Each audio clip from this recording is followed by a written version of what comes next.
importa que os adoradores o adorem em espírito e em verdade. Ou seja, se eu não reconhecer a minha vida de pecado, e se eu não aceitar o Senhor Jesus como Senhor e Salvador da minha vida, como Deus é Espírito e age hoje na pessoa do Espírito Santo, como que eu vou ter relação com Ele? Não tem como. Eu carnalmente eu não posso ter relação. O velho homem Justamente. e entrar no novo. Justamente. Então o pastor está certo. Muito bem. Nós aprendemos então já nessa lição de Atos dos Apóstolos a ação do Espírito Santo através da igreja, e também a irmã Branca, domingo passado, falou sobre a ascensão de Cristo e a promessa de sua vinda. Os irmãos podem me responder rapidamente: Atos dos Apóstolos foi escrito em que época? Em que data, mais ou menos? Nós já dissemos aqui que a classe tem que aprender, né? Justamente, de 61 a 63 ali depois de Cristo. Quem escreveu Atos dos Apóstolos? Mateus, Marcos. Não, quem escreveu Atos dos Apóstolos? O doutor Lucas. Sabe essa pronunciação? O doutor Lucas escreveu Atos dos Apóstolos. Ele escreveu para quem Atos dos Apóstolos?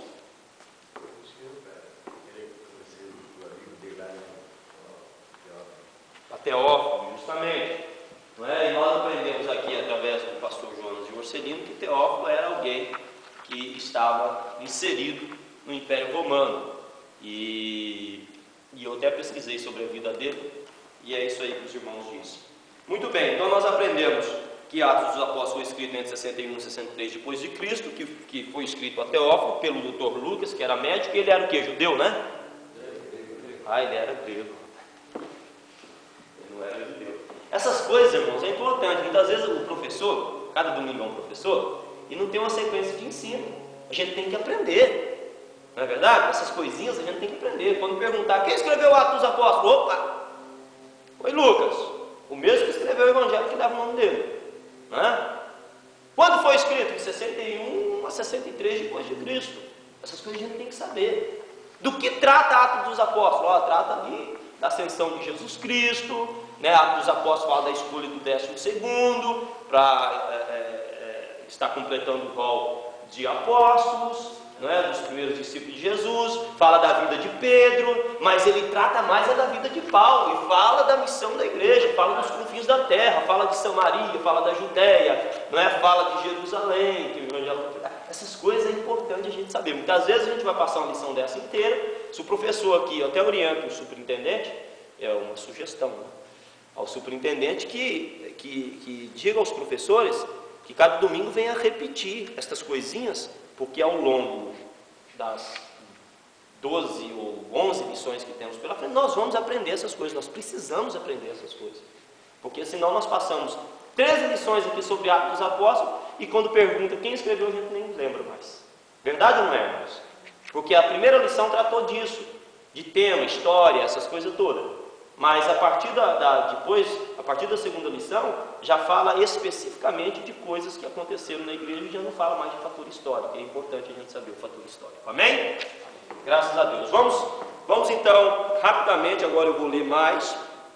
Não é? Já falamos sobre o batismo no Espírito Santo, mas vamos ler aqui também.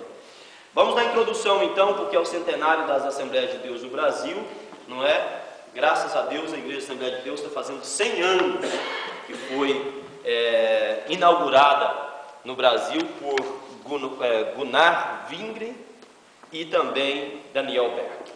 No centenário das Assembleias de Deus no Brasil, urge reafirmar este artigo de fé que nos tem caracterizado desde Daniel Berg e Gunnar Wingren, abre aspas, cremos na atualidade do Espírito com o Espírito Santo e dos dons espirituais, como não admitir batismo com o Espírito Santo e dos dons espirituais, fecha aspas. Como não admitir uma realidade bíblico-teológica tão evidente?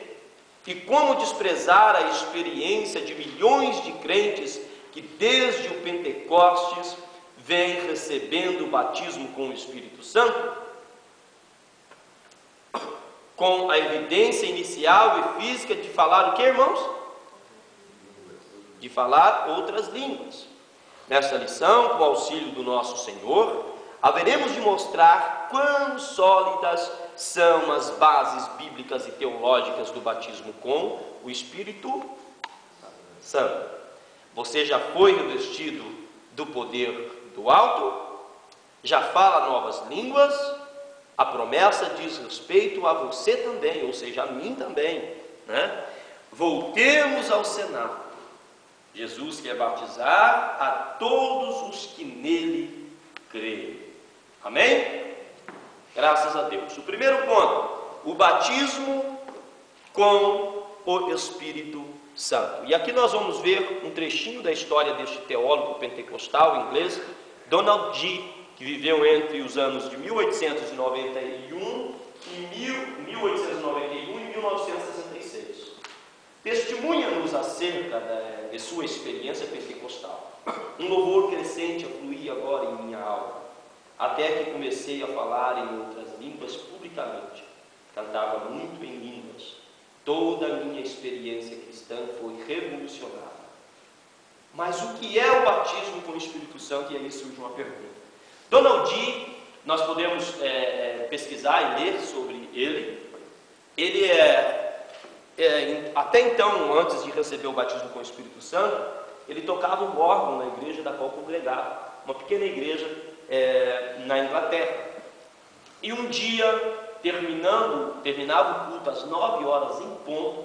Terminando o culto às 9 horas em ponto, tinha uma segunda reunião que durava das 9 às 10h30. E ele correu para esta reunião. Chegou lá, o pastor que estava ministrando essa reunião, no final da reunião fez algumas perguntas que chocou a vida dele, que colocou ele a pensar, não é? O pastor perguntou, por exemplo, se ele cria no Senhor Jesus, e ele respondeu que sim, porque já era convertido, não é? Já era batizado nas águas.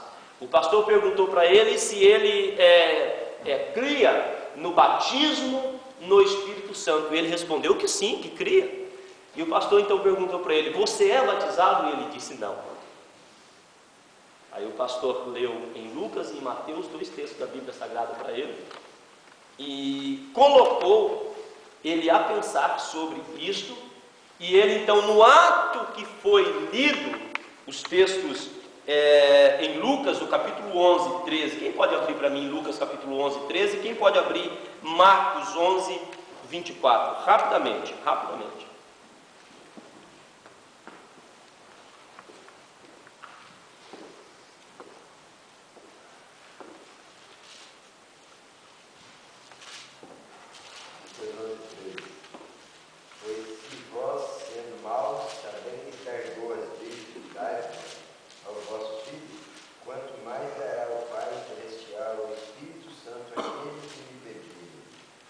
Amém. E quem pode ler Marcos 11, 24? Por isso vos digo que todas as coisas que pedistes orando, credes receber, Deus tem. Amém. Desculpa. Amém. Então, quando o pastor leu esses 2 textos para ele, ele conta no seu testemunho que no ato dele ouvir estes 2 textos, não é? Diz que ele sentiu que do alto veio um calor que invadiu o seu coração, invadiu a sua alma, e ele ficou com aquilo gritando dentro dele até o ponto dele ser batizado, ou seja, até o ponto da evidência de língua acontecer na vida dele, e então assim foi confirmado o batismo no Espírito Santo. E é muito interessante a história de Donald G. Vocês podem pesquisar na internet. Amém? É muito interessante isso. Então, aqui nós vemos, por exemplo, ele dizer: um louvor crescente afluía agora em minha alma, até que comecei a falar em outras línguas publicamente, cantava muito em línguas, toda a minha experiência cristã foi revolucionada. Irmãos, mas o que é o batismo com o Espírito Santo? O batismo com o Espírito Santo é o revestimento de poder que nos introduz a uma nova dimensão espiritual. Veja bem, os irmãos que são batizados com o Espírito Santo, vocês receberam um revestimento de poder que introduziu vocês numa nova dimensão espiritual.